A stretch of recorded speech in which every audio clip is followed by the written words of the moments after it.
영상 하단 더보기란 클릭하시면 간편하게 참여하실 수 있는 링크도 남겨놓을 거니까 이 링크 클릭하셔서 무료 정보방 입장하시기 바라겠습니다. 네, 안녕하세요. 주도현입니다. 오늘 5월 14일 화요일이고요. 오늘도 리플 같이 한번 살펴보도록 하겠습니다. 자, 일단 최근 차트 흐름은 나쁘지 않습니다. 일단 파란색 하락 추세 채널 안에서 움직이고 있다가 최근 이 부분을 돌파해 준 걸 우리가 확인할 수가 있죠.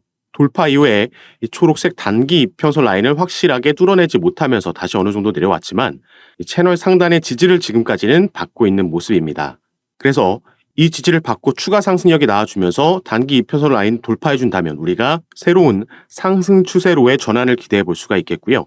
이 상단을 지켜주지 못하고 다시 채널 안으로 들어오게 되면 이런 걸 우리가 트랩이라고 얘기하고, 트랩이 발생하게 되면 통상적으로 이렇게 반대편 채널까지 이동할 수 있다 말씀드리겠습니다. 그래서 단기적인 이 방향성을 정하는 데에는 아무래도 거시적인 이슈가 여기에 크게 작용할 수 있겠다 보여지는 부분인데, 자, 당장 내일 저녁이죠. 우리나라 시간으로 수요일 밤 9시 30분에 미국에서 소비자 물가지수 발표가 예정되어 있습니다. 최근 시장은 이 기준금리 관련해서 예민하게 반응하고 여기에 따라서 방향성을 정하고 움직이고 있기 때문에 이 수치가 어떻게 발표되냐에 따라서 비트코인을 포함한 시장 전체가 변동성을 가지고 올 수 있겠고, 리플도 이 흐름과 함께할 공산이 크다라고 봐야겠죠. 일단 이 시장의 예상치보다 낮게 나와야지, 이 수치를 하회하는 수치가 발표돼야지 디스인플레이션 기대감이 되살아나면서 시장이 반등할 수 있겠다 예상하고 있습니다. 인플레이션 관련해서, 기준금리 관련해서 가장 크게 영향을 미치는 연준에서도 주목하는 수치이기 때문에 이 수치가 발표되기 전부터 변동성이 나올 공산이 크고, 그래서 여기에 우리가 어떻게 대응하냐가 상당히 중요하겠습니다.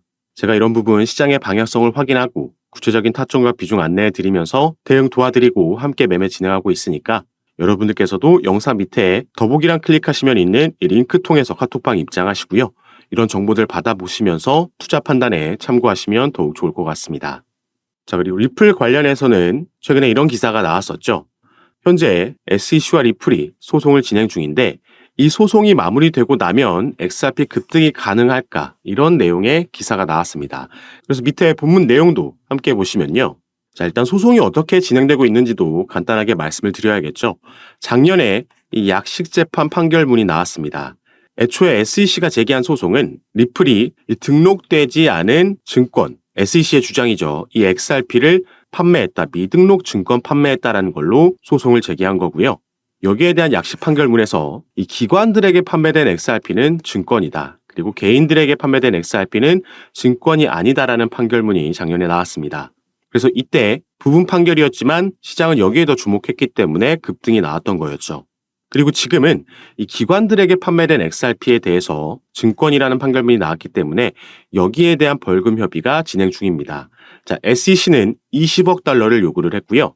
리플은 답변서에서 1,000만 달러 이상 지불하지 않겠다, 이런 내용의 서류를 제출했습니다. 그래서 이제 5월 20일 날짜로 다음 주에 마지막으로 양측의 최종 입장문을 법원에 제출하고 나면 이 관련 스케줄이 모두 종료가 되게 되고 남은 건 이 판사의 판결이 되겠죠. 이 판결문은 대략 여름쯤에 7월에서 9월 사이에 나오지 않을까 예상되고 있습니다. 그리고 이 기사에서는 XRP의 최근 움직임과 상관없이 분석가들은 올해 XRP 가격이 크게 상승해서 사상 최고치를 경신할 것으로 예상하고 있습니다. 이를 가능하게 할 주요 이벤트는 당연히 가장 먼저 선행돼야 될 소송의 최종 판결, 이후에는 XRP의 은행 통합, 리플의 IPO, 잠재적인 리플의 ETF 출시 등을 꼽았는데요. 자, 이 부분이 선행되고 나면 그동안 XRP의 발목을 가장 크게 잡았던 부분이 바로 이 소송 이슈였기 때문에 나스닥에 상장하는 IPO나 그동안 꾸준히 잘해오고 있던 은행 통합, 국경 간 송금 결제나 CBDC 같은 것들도 포함될 수가 있겠죠. 그리고 XRP의 ETF도 충분히 가능한 부분이다, 이렇게 보고 있습니다. 그리고 리플은 여기에 추가로 또 우리가 올해 기대해 볼 수 있는 상승 재료가 남아있죠. 자, 올해 비트코인이 4월 20일 날짜로 네 번째 반감기에 접어들었습니다. 다만 이번 반감기는 바로 이전 세 번째 반감기 때와는 조금 다른, 오히려 그 전에 두 번째 반감기였던 2016년도와 비슷한 움직임을 보여주고 있고요. 이 당시에도 반감기 시점이 적용되고 나서 조정이 나온 이후에, 횡보한 이후에 반등이 나오면서 대세 상승장이 나왔었습니다.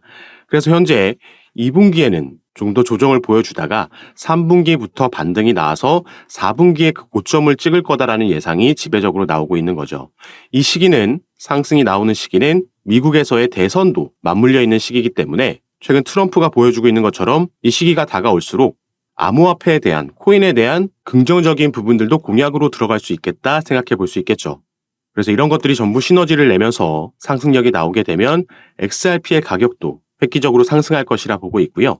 자, 방금 말씀드렸던 남은 상승 재료도 우리가 같이 한번 살펴보면서 설명해 드릴 건데, 자, 리플은 올해 2월 달에 미국 내에서 다시 송금 사업을 재개하겠다라는 발표를 했고요.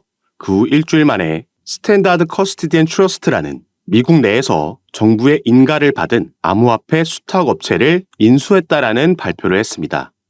자, 리플은 2020년도 12월 달에 SEC에서 미국의 증권거래위원회에서 처음 리플의 소송을 제기하고 나서 미국 내 사업을 철수할 수밖에 없었고, 그래서 많은 거래소에서도 상장 폐지되는 악재가 잇따라 나왔습니다. 이 이후부터는 리플의 대부분의 수익은 미국 외에서 발생을 했었고, 그래서 비교적 최근까지도 리플이 본사를 유럽이나 두바이 쪽으로 옮길 수도 있다. 유럽의 영국이나 아일랜드에 이런 부분을 실제로 알아보고 있다라는 뉴스들도 나왔습니다. 그런데 2월 달 들어서면서 미국 내 사업을 재개하겠다라는 발표를 한 거고, 실제로 그런 움직임을 가져갔다라는 거죠. 자, 그러면은 리플이 왜 이 시점에서 어떤 걸 믿고 다시 미국으로 돌아와서 사업을 재개하려는 건지, 이 부분이 오늘 말씀드릴 중요 포인트가 되겠습니다. 자, 리플 관련해서 최근 이런 소식이 전해졌습니다.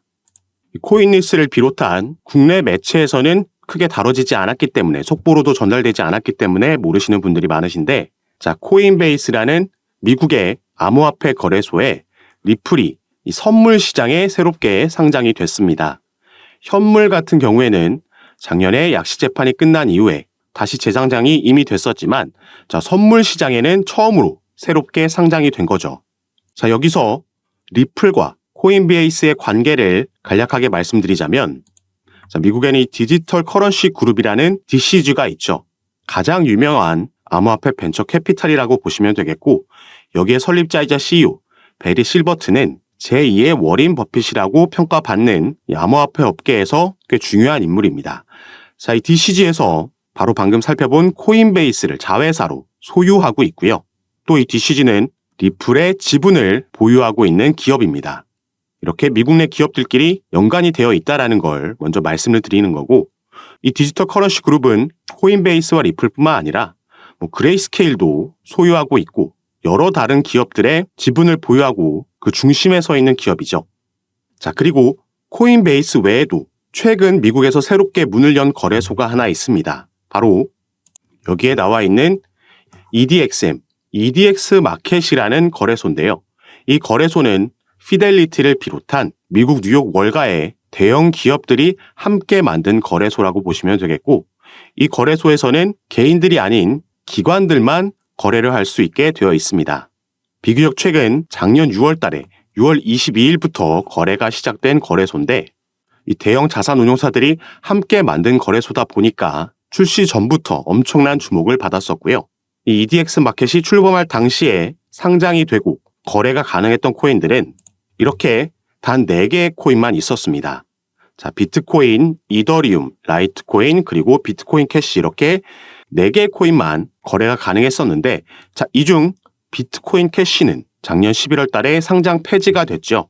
그래서 당시에 떠돌던 루머가 바로 EDX 마켓에서 비트코인 캐시가 상장 폐지됨에 따라서 그 비어있는 자리에 리플이 추가될 수도 있다라는 루머가 돌고 있었습니다. 다만 이 부분은 실제로 진행되지는 않았고, 당시에 그렇기 때문에 시간이 지남에 따라 조금 이 루머가 수그러든 모습을 보이고 있는데, 자, 그런데 코인베이스에서 이 리플을 선물 시장에 신규 상장했다라고 조금 전에 말씀을 드렸죠. 이게 얼마 전인 2월 23일 날 이런 일이 있었던 거고요. 그래서 우리가 코인베이스의 홈페이지에 가서 이 선물 시장 쪽을 살펴보면, 자, 이 영구 선물 시장 쪽에는 상장되어 있는 코인들이 많지 않고요. 그래서 밑에서 이 소개되어 있는 코인들을 보면 단 4개의 코인밖에 없습니다. 자, 이 코인들은 비트코인, 이더리움, 라이트코인, 그리고 최근 추가된 바로 리플의 XRP죠. 자, 위에 3개의 코인, 방금 우리가 살펴본 코인들이죠. 바로 이 EDX 마켓에 이제 비트코인 캐시가 상장 폐지되고 나서 남아있는 3개의 코인들입니다. 비트코인, 이더리움, 라이트코인. 지금 이런 연관성이 보이고 있는 거고요. 미국의 증권거래위원회 위원장 이 게리 갠슬러라는 인물도 작년에 이러한 발언을 했습니다. 자, 비트코인, 이더리움, 라이트코인, 비트코인 캐시는 증권 여부를 장담하기 어렵다. 이렇게 발언을 한 거죠. 자, 이 4개의 코인도 아까 우리가 살펴봤던 EDX 마켓이 출범할 당시에 상장되어 있던 그 4개의 코인들입니다. 그리고 현재는 우리가 살펴봤듯이 비트코인 캐시는 상장 폐지가 된 거고 바로 이 자리에 리플의 XRP가 상장될 수 있다라는 전망을 해보고 있는 거죠. 리플이 계획을 바꾸면서 미국 내에 다시 돌아오겠다, 미국 내 사업을 재개하겠다 발표했던 그 배경에는 여러 미국의 대형 기관들, 당장 EDX 마켓에도 피델리티를 비롯한 기관 투자자들이 대거 함께하고 있고 또 DCG, 여기에 코인베이스까지 전부 미국 내 대형 기업들이죠. 리플과 하나같이 연관성이 있는 기업들이고 그래서 우리가 기사나 속보에서 많이 찾아볼 수 있는 뉴스가 리플의 시세는 하락하고 있지만 이런 저점 때마다 고래들, 기관 투자자들은 매집한다라는 기사를 많이 볼 수 있었던 겁니다.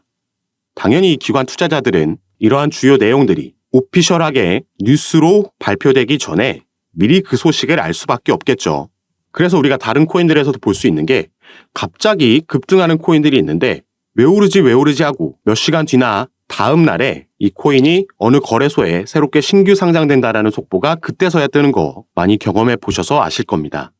그리고 지금 SEC와 진행하고 있는 소송 같은 경우에도 리플에게 불리할 게 전혀 없는 상황입니다. 최근 이 소송 관련 이슈로는 이 SEC의 책임 변호사가 리플과 코인베이스의 소송을 담당하고 있던 암호화폐 소송부서 책임자 라단 스튜어트가 SEC를 떠났다는 소식이 전해졌고요. 그러면서 화이트 앤 케이스라는 최근 피델리티가 비트코인 ETF 서류를 제출할 때 여기에 자문을 제공한 로펌에 새롭게 이직을 하게 됐다는 소식이 전해졌습니다. 그리고 직접적으로 SEC와 리플이 벌이고 있는 소송 외에도 제가 이전 영상들에서 말씀드렸던 지금 SEC 내에서 진행되고 있는 이 조사 결과에 따라서 이 조사라는 건 2021년도에 인파워 오버사이트가 SEC를 상대로 소송을 제기했던 전직 SEC 관리들이 리플과 XRP에 대한 편견을 가지고 있다는 주장, 여기에 대한 조사가 진행되고 있는 거고요.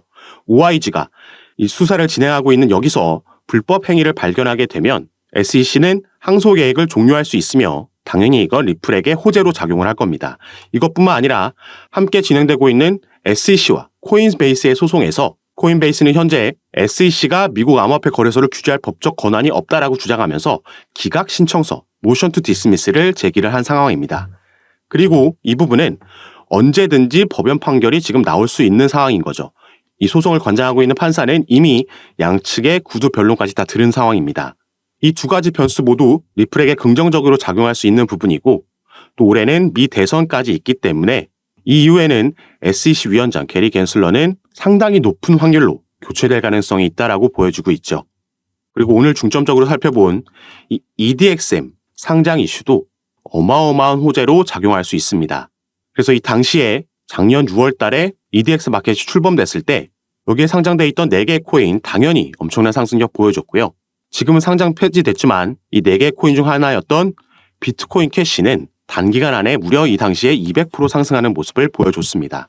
자, 리플이 만약에 여기에 상장되게 되면 당연히 비트코인 캐시보다 코인 시장에서는 시장의 주목을 많이 받고 상징적인 코인이기 때문에 지금은 우리가 상상도 할 수 없는 급등하는 모양새도 충분히 나올 수 있다 보여지는 부분이죠. 그래서 제가 당연히 새롭게 나오는 소송 소식들도 제가 카톡방에서 전부 무료로 공유해드리고 있으니까 여러분들께서도 이런 정보들 받아보시고 투자 판단에 참고하셔서 매매 진행하시면 더욱 좋을 것 같습니다. 그리고 카톡방에서는 오늘 살펴본 리플뿐만 아니라 다른 이슈가 있는 코인들 마찬가지로 상담 도와드리면서 타점과 비중을 공유해드리고 함께 매매 진행하고 있으니까 여러분들께서도 이런 부분 받아보시면서 조금 더 전략적으로 안전하게 함께 투자하실 수 있었으면 좋겠습니다. 자, 카톡방에 참여하시는 방법은요. 영상 밑에 더보기란 클릭하시면 간편하게 참여하실 수 있게 제가 링크를 남겨놨습니다. 여러분께서 지금 영상을 핸드폰으로 시청하고 계시다면 가장 위에 있는 링크 클릭하시면 저에게 문자 보내실 수 있도록 자동으로 화면이 전환이 될 거고요. 여러분들께서는 전송 버튼만 눌러주시면 제가 이 문자를 확인하는 대로 순차적으로 연락드려서 카톡방 초대를 도와드릴 거고 또 문자 전송이 힘드시거나 컴퓨터로 영상을 시청하고 계시다면 그 밑에 있는 링크로도 참여가 가능하십니다. 여러분께서 편하신 방식으로 연락 주셔서 제가 드리는 정보들 타점과 비중 받아보시면서 투자 판단에 참고하시고 매매 진행하시면 더욱 좋을 것 같습니다. 자, 그럼 오늘 내용이 여러분들께 도움이 되셨으면 하는 바람으로 영상 마무리하도록 할 거고요. 저는 다시 카톡방에서 여러분들 대응 도와드리고 상담 도와드리면서 찾아뵙도록 하겠습니다. 감사합니다.